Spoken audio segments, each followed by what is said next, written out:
Então vamos lá, pessoal da informática, do curso técnico e do ADS. Nós vamos dar continuidade aqui, mais uma aulinha aí, acredito um pouquinho mais breve do que a outra.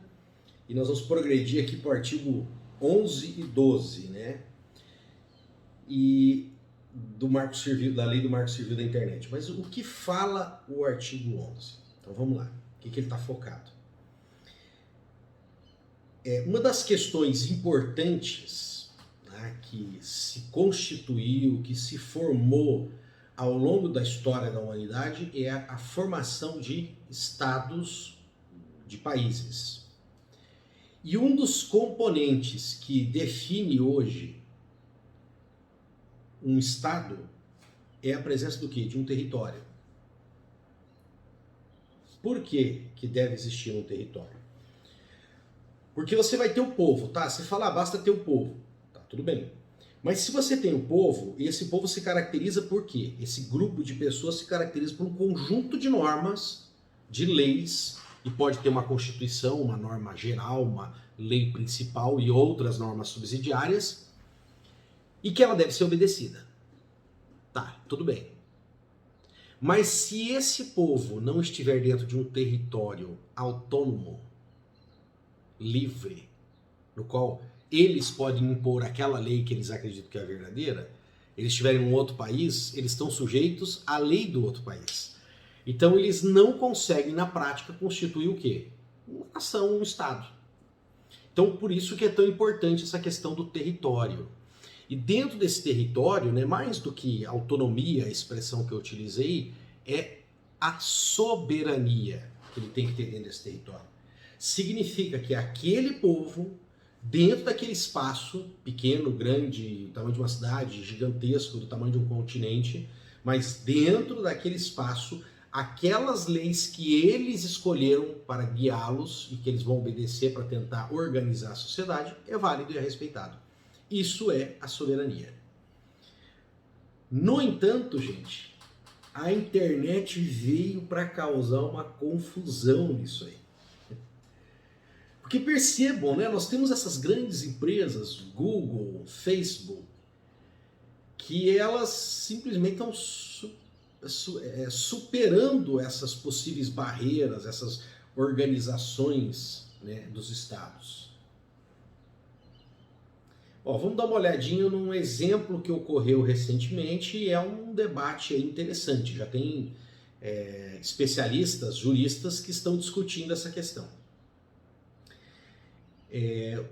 O Supremo Tribunal Federal, ele estabeleceu, né, lá criou, com muitas críticas inclusive, esse inquérito, né, de investigação, que segundo o regimento interno diz que dentro das dependências do Supremo Tribunal Federal, eles podem estabelecer esses inquéritos, podem investigar.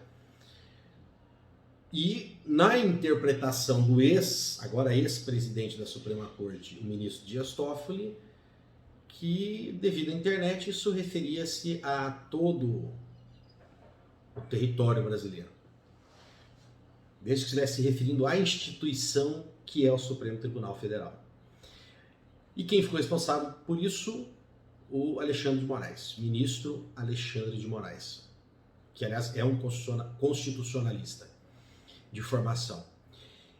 E ele fez uma determinação, né, para suspender páginas de apoiadores, né, são chamados de apoiadores bolsonaristas, porque por motivos políticos foi criado, né, e fomentado essa crise entre Executivo e Supremo Tribunal.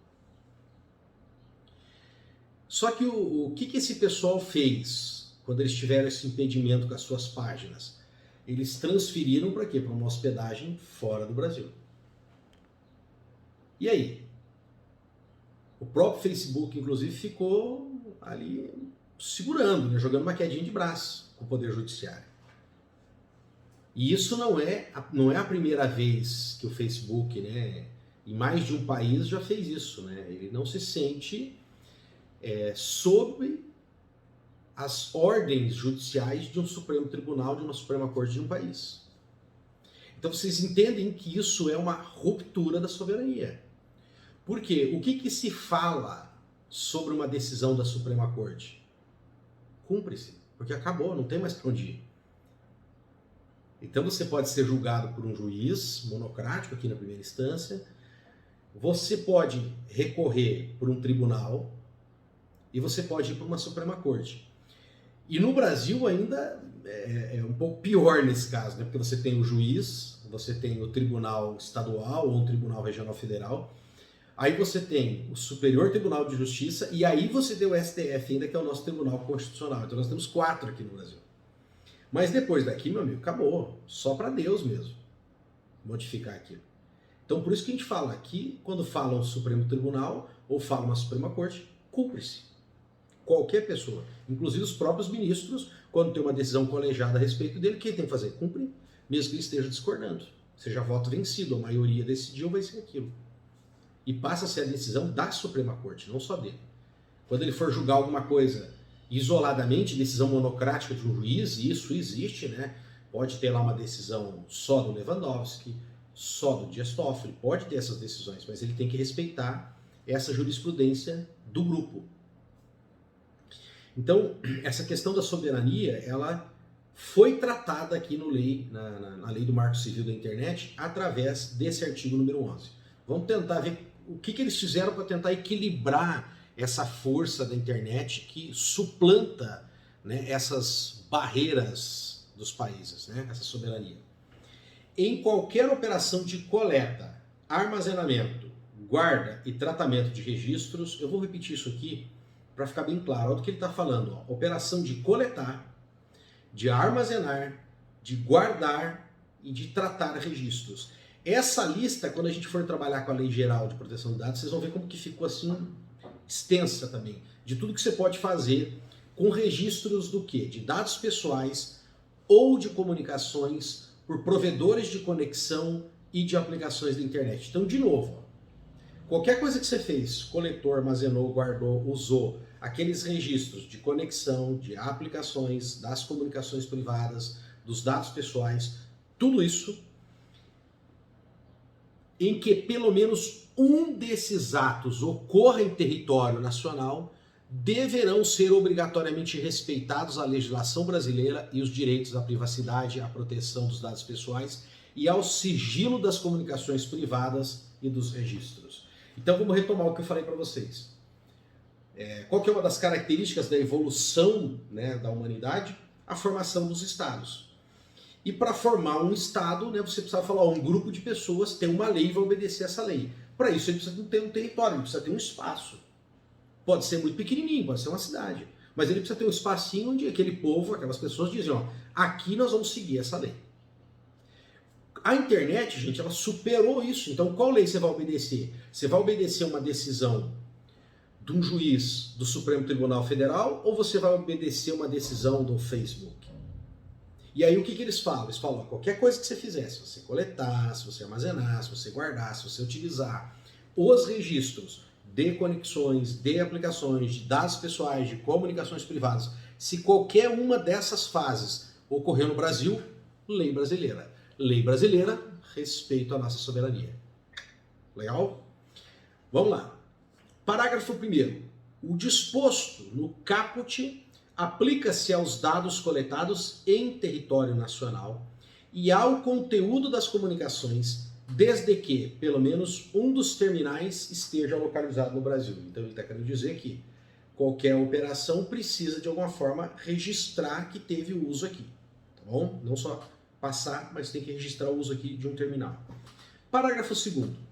O disposto no caput aplica-se mesmo que as atividades sejam realizadas por pessoas sediadas no exterior, desde que oferte serviço ao público brasileiro ou pelo menos uma integrante do mesmo grupo econômico possua estabelecimento no Brasil. O que eu falei para vocês? Facebook. Não está sediada aqui, mas está oferecendo serviço aqui. Ah, mas ela não tem a empresa aqui. É ou, não é e. Lembra que ele fala, ó, desde que oferte serviço ao público brasileiro ou não é e. Então não tem como não tem que ser as duas coisas ao mesmo tempo. Prestar serviço e ter uma subsidiária aqui, ter alguém prestando, um representante aqui, não.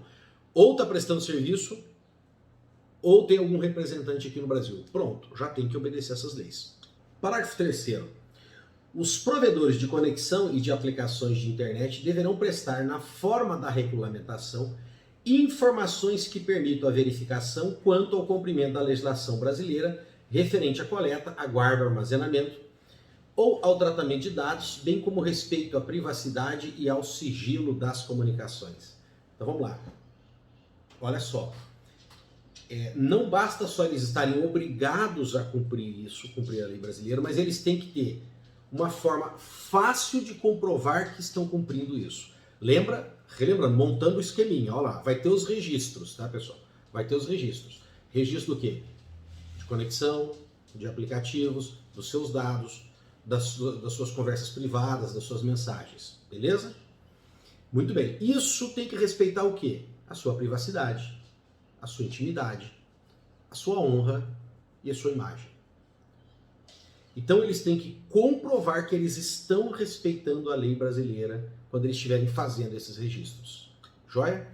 O parágrafo 4º, ele vai fazer uma referência, né, ao decreto que vai ser instituído pelo Poder Executivo para esclarecer isso.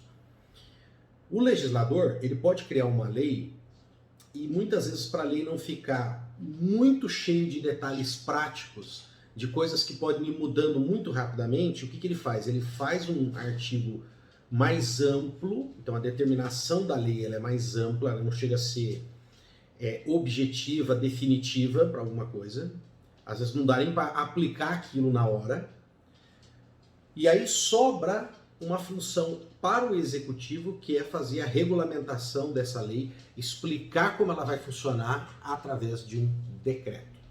Que é o que ele vai pedir aqui no caso 8771. Joia? Nos vemos aí daqui a pouquinho.